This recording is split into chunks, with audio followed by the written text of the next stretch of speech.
September 2 ഇന്നത്തെ daily reflection. Acid test അഗ്നിപരീക്ഷ എന്ന് മലയാളത്തിൽ തർജ്ജമ ചെയ്തിട്ടുള്ള ഹെഡിങ്ങോട് കൂടിയാണ്.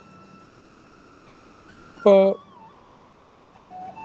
ഇവിടെ ആദ്യത്തെ 9 പടികളുടെ പരിശീലനമൊക്കെ കഴിഞ്ഞ് നമ്മൾ ആ പടികളെ നമ്മുടെ ജീവിതത്തിൽ പ്രാവർത്തികമാക്കി നമ്മൾ ഉപയോഗിക്കുകയാണ്. അങ്ങനെ ഉപയോഗിക്കുന്ന സമയത്ത് നമുക്കൊരു പരിശീലനം കഴിഞ്ഞു, നമുക്ക് അതിൻ്റെ കാര്യങ്ങളെക്കുറിച്ചുള്ള ബോധ്യമായി. ഇനി നമ്മളതിൻ്റെ ജീവിതത്തിലേക്ക് പ്രാവർത്തികമാക്കാൻ തുടങ്ങുകയാണ്.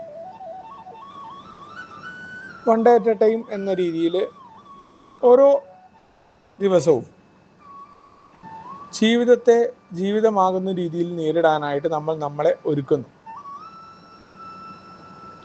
ആ ഒരുക്കുന്ന സമയത്ത് ഒരു ദിവസത്തെ എങ്ങനെ ക്രമപ്പെടുത്താമെന്ന് തന്നെയാണ് ശരിക്കും 10ാമത്തെ പടിയിൽ നമ്മൾ പരിശോധിക്കുന്നത്.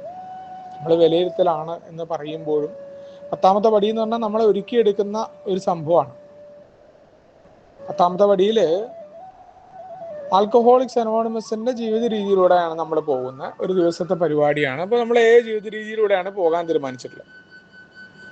അങ്ങനെ ജീവിത രീതിയിലൂടെ പോകുമ്പോൾ നമുക്ക് നല്ല കാര്യങ്ങളായിരിക്കാം, നമ്മൾ വിചാരിച്ച പോലെ അല്ലാതെ ഇരിക്കാം, മോശപ്പെട്ട അനുഭവങ്ങളിലൂടെയാവും നമ്മൾ പോയിട്ടുണ്ടാവുക. കാരണം മദ്യാസക്തനെ സംബന്ധിച്ചിടത്തോളം ഒരു വര വരച്ചു കഴിഞ്ഞാൽ ആ വരയിലൂടെ എല്ലാം നടക്കണം എന്നതാണ്. എന്തെങ്കിലും അങ്ങോട്ടോ ഇങ്ങോട്ടോ മാറിക്കഴിഞ്ഞാൽ അസ്വസ്ഥനായി, പ്രശ്നങ്ങളായി. ആഗ്രഹിച്ച പോലെ നടക്കുമ്പോൾ നമ്മൾ അത്ഭുതങ്ങൾ കാണിച്ചു എന്ന് പറയാൻ നമ്മൾ പറയാമല്ലോ, അത് തിടുക്കം കാണിക്കുന്ന ആളുകളാണ് നമ്മൾ. പക്ഷെ ജീവിതമാകെ മോശമായി പെരുമാറി എനിക്ക് മാത്രം എന്താ അങ്ങനെ പരാതിയും പരിഭവമാണ് നമ്മൾ വിചാരിച്ച പോലെ കാര്യങ്ങൾ നടക്കാതെ ആകുമ്പോൾ.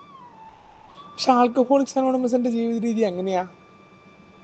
അവിടെ നല്ല കാലാവസ്ഥയാണെങ്കിലും അത് നമുക്ക് മനസ്സിലാക്കാൻ പറ്റും. നമ്മൾ പറയുന്ന പോലെ ഒരു നാണയം നമ്മൾ ടോസ് ഇടുമ്പോൾ അതൊരു 8 വട്ടം നമുക്ക് ഹെഡ് വീണാൽ 10ാം തവണ അല്ലെങ്കിൽ 9ാം തവണ ടൈല് വീഴുമെന്ന് നമ്മുടെ തോന്നലാണ്. രണ്ടിനും 50-50 ചാൻസ് ആണ്. അതേപോലെ ജീവിതത്തിൽ ഉണ്ടാകുന്ന നല്ല കാര്യങ്ങൾ, നല്ലതിന് നമുക്ക് സന്തോഷം ഉണ്ടാവും. ആ സന്തോഷത്തെ നമ്മൾ അധികരിച്ചു കൊണ്ട് പോകാതെ അത് എന്തുകൊണ്ടാണ്, അതിൽ പല ഭാഗ്യ ഘടകങ്ങളെ കൊണ്ടാണ് എന്ന് നമ്മൾ മനസ്സിലാക്കും. അതിൽ അമിതമായിട്ട് അഭിമാനബോധം ഉണ്ടാവുക, അമിതമായ സന്തോഷത്തെ നമ്മൾ കൊണ്ടടക്കാറില്ല. അങ്ങനെ ആവുമ്പോഴാണ് മോശപ്പെട്ട കാലാവസ്ഥയിൽ നമുക്ക് സന്തുലനമായിട്ട് നിൽക്കാനായിട്ട് പറ്റുക. ഇത് പ്രായോഗികമായിട്ട് ഉപയോഗിക്കണം. അല്ലാണ്ട് നമ്മളിത് പറയാനൊക്കെ എളുപ്പം. നമ്മൾ പറയാറില്ല, മറ്റുള്ള ഒരാൾക്ക് ഈ അനുഭവങ്ങളിലൂടെ കടന്നു പോകുമ്പോൾ വേറൊരാൾക്ക് ഇപ്പോൾ ഉദാഹരണമായിട്ട് അയാൾക്കിപ്പോൾ ഒരു ചെറിയ ഒരു കാര്യം ശരിയാവാനുണ്ട് അയാളുടെ ഓഫീസിൽ നിന്ന്. അയാൾ നമ്മളോട് പറയാണ്, ഞാൻ എൻ്റെ പ്രൊമോഷൻ്റെ പേപ്പറിന് വേണ്ടിയിട്ട് ശ്രമിക്കുന്നുണ്ട്, അതിൻ്റെ അപ്രൂവൽ കിട്ടി ആകെ ടെൻഷനാന്ന് പറയുമ്പോൾ നമ്മൾ അയാളെ വലിയ വായിൽ ഉപദേശം കൊടുക്കുകയാണ്. അതൊക്കെ വരും, അതൊക്കെ ശരിയാവും, അത് വലിയ ടെൻഷൻ അടിക്കണ്ട. സത്യത്തിൽ നമുക്കങ്ങനെ പറയാൻ പറ്റുമോ? ഇനി നമുക്ക് അത്തരം അനുഭവങ്ങൾ ഉണ്ടെങ്കിൽ ആ അനുഭവങ്ങൾ നമുക്ക് ഷെയർ ചെയ്യാം അദ്ദേഹത്തിന് ആവശ്യമാണെങ്കിൽ. അതല്ലാണ്ട് അദ്ദേഹത്തിനോട് അത് പാടില്ല, ഇതിങ്ങനെ ആവരുത് എന്നൊക്കെ പറയുന്നത് നമ്മൾ പലപ്പോഴും നമ്മളെ അറിയാതെ. കാരണം ആ മനുഷ്യനെ ഇത് അനുഭവിക്കുന്ന വ്യക്തികൾക്ക് നമ്മൾ അനുഭവിച്ചിട്ടുണ്ടെങ്കിൽ നമുക്ക് മനസ്സിലാവും ഏതൊരു ചെറിയ സംഭവം എന്ന് മറ്റുള്ളവരുടെ നമുക്ക് തോന്നുന്നത് നമുക്കും ആ ചെറിയ സംഭവങ്ങളാ കുഴപ്പമായത്. പക്ഷെ നമുക്കത് വലിയ സംഭവമാണ്. അയ്യോ അതായില്ല, പിന്നെ ആയിക്കഴിഞ്ഞാൽ ഭയങ്കര അമിതമായ സന്തോഷം നമ്മളെ എക്സ്ട്രാജുവേറ്റ് ചെയ്ത് കുറച്ച് കൂട്ടി പറയുകയൊക്കെ ചെയ്യും. അതിങ്ങനെ ഭയങ്കര വളഞ്ഞു മൂക്ക് പിടിച്ച് പറയുന്ന ആ ഒരു രീതിയുണ്ട്. നടന്നു കിട്ടിക്കഴിഞ്ഞാൽ എന്തോ ഒരു സംഭവമായി, അവിടെയാണ് ഈ അത്ഭുതങ്ങൾ നടന്നു എന്ന് പറയാൻ നമ്മൾ തിടുക്കം കാണിക്കുന്നതിൻ്റെ കാരണം. അപ്പം അതിന് പകരം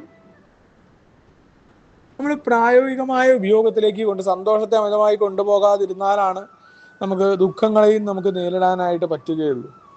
നമ്മൾ തന്നെയാണ് അതിനെ കൊണ്ടുവരുന്നത്. കാരണം നമുക്ക് വേണ്ടി തന്നെ നമ്മൾ പ്രവർത്തിക്കുന്ന പരിപാടിയാണ്. അവിടെയാണ് ആ പരീക്ഷണം.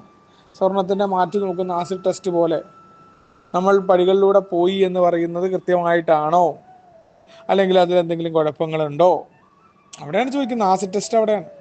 നമുക്ക് സുബോധവാന്മാരായിട്ട് പറയുന്ന രീതിയിലുള്ള സുബോധാവസ്ഥയിലേക്ക് തുടരാൻ നമുക്ക് സാധിക്കുമോ?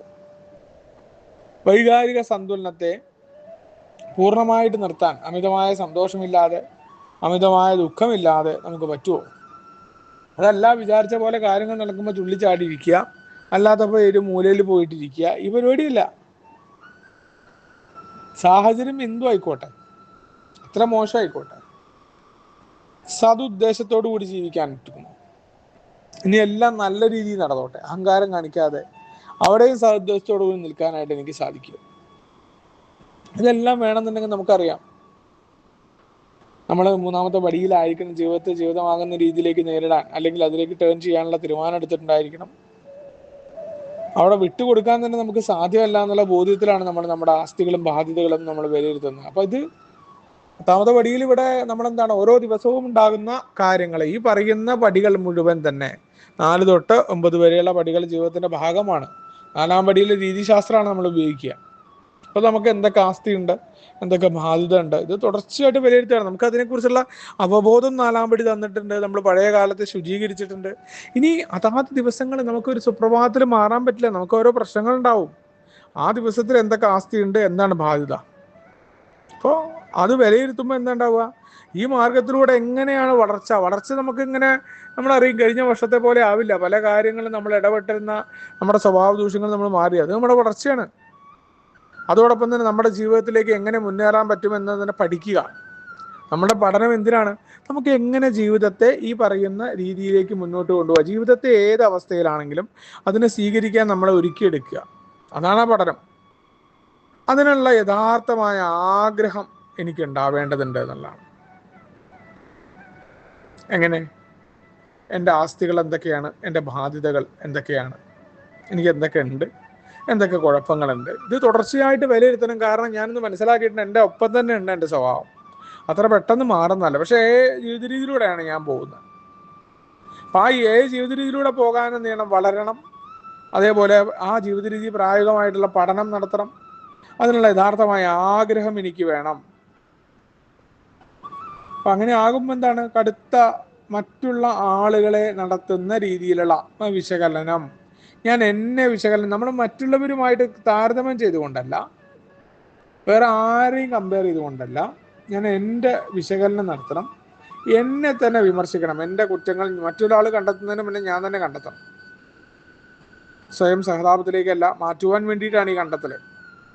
അവിടെയാണ് ആത്മാന്വേഷണം ഒരു സ്ഥിരമായ സ്വഭാവമായിട്ട് മാറ്റേണ്ടതുണ്ട്.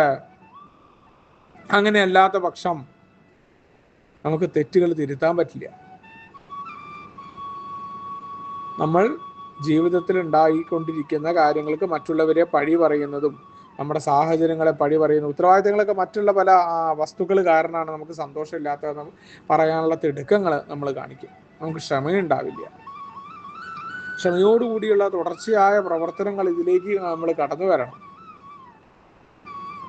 നമ്മൾ കണ്ടെത്തുന്ന തെറ്റുകളെ സമ്മതിക്കാനും സ്വീകരിക്കാനും നമുക്ക് പറ്റണം. അല്ലാത്ത പക്ഷം ആൽക്കഹോളിക്സ് അനോണിമസിന്റെ ജീവിത രീതിയിൽ നിന്ന് മെച്ചപ്പെട്ട നേട്ടങ്ങൾ ഉണ്ടാക്കാൻ പറ്റില്ല. അപ്പം അവിടെ ഒരു ആസിഡ് ടെസ്റ്റിന് ഞാൻ സ്വയം വിധേയനാകേണ്ടതുണ്ട്. അതിനാദ്യം എന്താണ്, മറ്റുള്ളവരോടുള്ള അവരെയുള്ള പരിശോധന. 4-ാമത്തെ പടി പറഞ്ഞ പോലെ പരിശോധന എൻ്റേതാണ്, മറ്റുള്ളവരുടേതല്ല എന്ന ബോധ്യം വളരെ കൃത്യമാണ്. ഓരോ തവണയും ഒരു ചെറിയ കമ്പാരിസന്റെ പോലും ആവശ്യമില്ല മറ്റുള്ളവരുമായിട്ട്. പക്ഷേ ഞാൻ എന്നെ ന്യായീകരണം നടത്താതെ തന്നെ എൻ്റെ തെറ്റുകളെ കണ്ടെത്തി തന്നെ മുന്നോട്ട് പോകേണ്ടതുണ്ട് എന്നുള്ള ഓർമ്മപ്പെടുത്തലാണ് ഇന്നത്തെ ഡെയിലി റിഫ്ലക്ഷൻ. നമുക്ക് ഒരുമിച്ച് കൊണ്ടേ മുന്നോട്ട് പോകാം. ശുഭദിനം, സുപ്രഭാതം.